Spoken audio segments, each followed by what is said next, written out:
ఆంధ్రప్రదేశ్ రాష్ట్ర DGP director general of police head of police force Dwaraka Tirumalarao జనవరి నెలాఖరుకి ఆయన పదవీ విరమణ చేయబోతున్నారు. ఈయన స్థానంలో ఎవరు వస్తారనే ఊహాగానాలు ఉన్నాయి. పరిశీలనలో ఒక 2 పేర్లు ఉన్నాయి. ఒకటి మాదిరెడ్డి ప్రతాప్, రెండవది హరీష్ కుమార్ గుప్తా. ఈ 2 పేర్లలో హరీష్ కుమార్ గుప్తానే డీజీపీ అయ్యే అవకాశాలు మెండుగా కనపడుతున్నాయి. హరీష్ కుమార్ గుప్తా 1992 బ్యాచ్కి చెందిన ఐపీఎస్ అధికారి. ఆయన జమ్మూ కాశ్మీర్లో జన్మించాడు. అక్కడే ఆయన బీఎస్సీ చదివి లా పట్టాను కూడా అక్కడే జమ్మూ కాశ్మీర్లో పొందాడు. ఈయన పోలీస్ ఆఫీసర్గా ఉంటూ ఆయన విద్య పట్ల అమితమైన ప్రేమ. కొన్ని డిప్లొమా కోర్సులు, సర్టిఫికేట్ కోర్సులు ఐపీఎస్ ఆఫీసర్గా పనిచేస్తూ ఆయన చేయటం అనేది విశేషం. బ్రిటన్లో ఉండే కేంబ్రిడ్జి, అమెరికాలో ఉండే లూసియానా యూనివర్సిటీ, బెంగళూరులో ఉండే ఇండియన్ ఇన్స్టిట్యూట్ ఆఫ్ మేనేజ్మెంట్, అహ్మదాబాద్లో ఉండే ఇండియన్ ఇన్స్టిట్యూట్ ఆఫ్ మేనేజ్మెంట్లో కోర్సులు చదివాడు. అంటే ఆయన ఇంకా జ్ఞానాన్ని పెంచుకోవాలని, ఆ సంపాదించిన పరిజ్ఞానాన్ని పోలీసు శాఖలో వినియోగించి ప్రజలకు మేలైన సేవలు అందించాలనే ఆకాంక్ష, తపన. ఇంకా హరీష్ కుమార్ గుప్తా ఉమ్మడి ఆంధ్రప్రదేశ్లో పలు హోదాల్లో అన్ని జిల్లాల్లో పనిచేయటం జరిగింది. ఎక్కడా కూడా ఆయనపై అవినీతి మరక మచ్చలేదు. వివాదరహితుడు. ఇతర రాష్ట్రాల నుంచి ఈ రాష్ట్రంలో ఉద్యోగం చేస్తున్న ఐపీఎస్లతో మనకు మంచి ఏంటంటే, ఈ రాష్ట్రానికి చెందినవాడైతే ఆ కులం ఈ కులమని సొంత కులవాడిని ప్రోత్సహించడము, వేరే కులవాడిని దూరంగా పెట్టడం, తర్వాత ఐపీఎస్ అధికారులు వారి కింది స్థాయి అధికారులను తన కులం వాళ్ళకి మంచి పోస్టింగ్లు ఇవ్వటం, తన కులం కాని వారిని దూరంగా పెట్టడం, నాన్ ఫోకల్ అప్రాధాన్యత పోస్టులు ఇవ్వడం జరుగుతుంది. అందుకే మన రాజ్యాంగ నిర్మాతలు ఇతర రాష్ట్రాలకు చెందిన ఐఏఎస్ ఐపీఎస్ అధికారులను వివిధ రాష్ట్రాల్లో పోస్టింగ్లు ఇస్తే వాళ్ళ కులం మతం ఏమి ఉండదు. వాళ్ళు నిష్పక్షపాతంగా ఒక కులం ఎక్కువ కాదు, ఒక కులం తక్కువ కాదు. ఎవరు పనిచేసే వాళ్ళకే ప్రాధాన్యత ఇస్తారు. ఈయనకున్న విశేషం ఏంటంటే,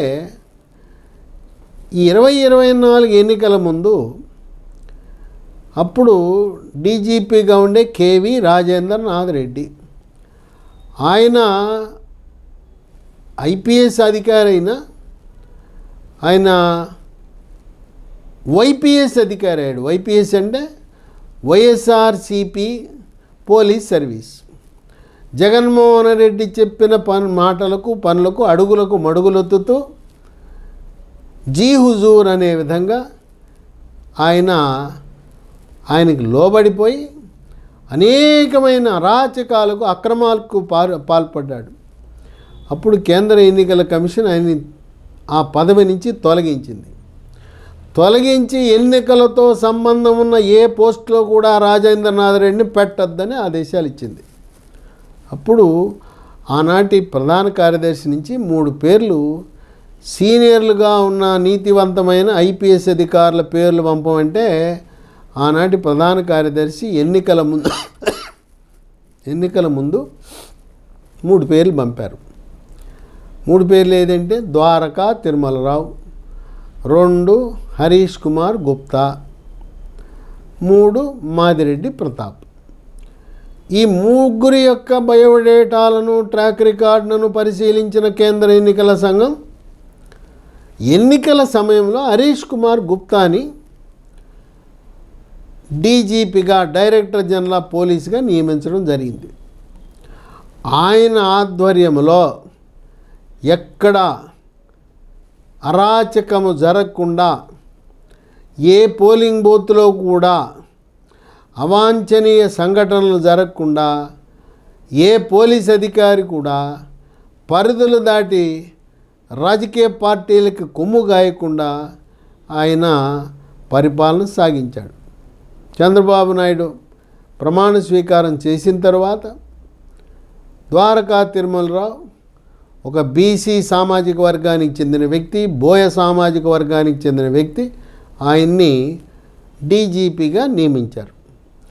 డీజీపీగా నియామకానికి ముందు ద్వారకా తిరుమలరావు ఆర్టీసీకి మేనేజింగ్ డైరెక్టర్గా పనిచేశాడు.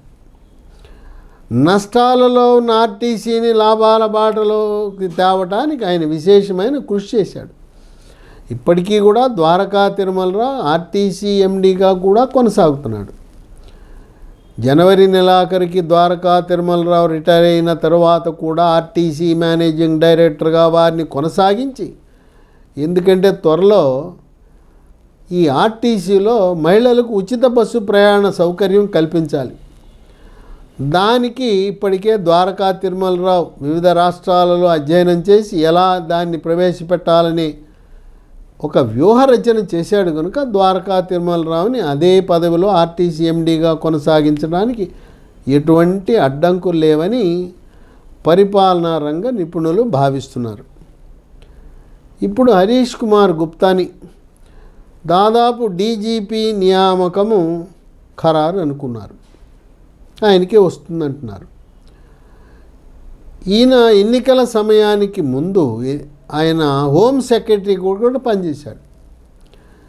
ఎక్కడా కూడా ఆయన రూల్ మైండెడ్, నియమము నిబంధనము. అలాగే పోలీసు మాన్యువల్ అని ఉంది. పోలీసు మాన్యువల్లో ఏమి రాసి ఉందో దాన్ని తూచా తప్పకుండా పాటించడంలో దిట్ట. కనుక హరీష్ కుమార్ గుప్తా డీజీపీగా నియామకం జరిగితే ఆంధ్రప్రదేశ్ రాష్ట్రానికి స్వచ్ఛమైన పాలన, పోలీస్ స్టేషన్లో ఎటువంటి ఇబ్బందులు లేకుండా ప్రజలకు సౌకర్యం కలిగించే విధముగా చంద్రబాబు నాయుడు మరొక ఆలోచనకు వచ్చాడు. ఆయన ఏకంగా వాట్సాప్ పాలన అంటున్నాడు. అరిచేతిలో ఉండే ఆండ్రాయిడ్ ఫోన్లో 150 రకాల పౌర సేవలను మనం వాట్సాప్లోనే పొందొచ్చు. ఆ విధంగా ఇప్పటికే కుప్పంలో ప్రవేశపెట్టాడు. త్వరలో ఆంధ్రప్రదేశ్ రాష్ట్ర వ్యాప్తంగా వాట్సాప్ పౌర సేవలు అందుబాటులోకి రాబోతూ ఉన్నాయి. ఇంకో విషయం ఏంటంటే, మీరు చంద్రబాబు నాయుడికి ఏదైనా సమాచారం పంపదలుచుకుంటే వాట్సాప్లో పంపండి, వెంటనే మీకు రిప్లై వస్తుంది, సమాధానం వస్తుంది. అలాగే లోకేష్ కూడా ఎలా సమాచారం చేర్చాలనుకుంటుంటారు కొంతమంది. మీరు లోకేష్కి వాట్సాప్లో పంపించండి, వెంటనే మీకు తిరుగు సమాధానం వస్తుంది. అంటే ప్రజలను ఆ దిశగా వాళ్ళని తయారు చేయటానికి వాట్సాప్లో స్పందించడం ప్రారంభించేశారు చంద్రబాబు నాయుడు, లోకేష్ కూడా. ఈ వాట్సాప్ పాలన భారతదేశంలో ఇంతవరకు ఏ రాష్ట్ర ప్రభుత్వం కూడా అమలు చేయలేదు. ప్రపంచ దేశాల్లో కూడా అమలు చేసిన దాఖలాలు లేవు. ఇది చంద్రబాబు నాయుడు యొక్క పేటెంట్గా మనం భావించవచ్చు. ఎవరు కూడా వాట్సాప్లో పరిపాలన అంటే తెలవదు. మరి వాళ్ళందరూ వాట్సాప్ వాడుతున్నాం కదా.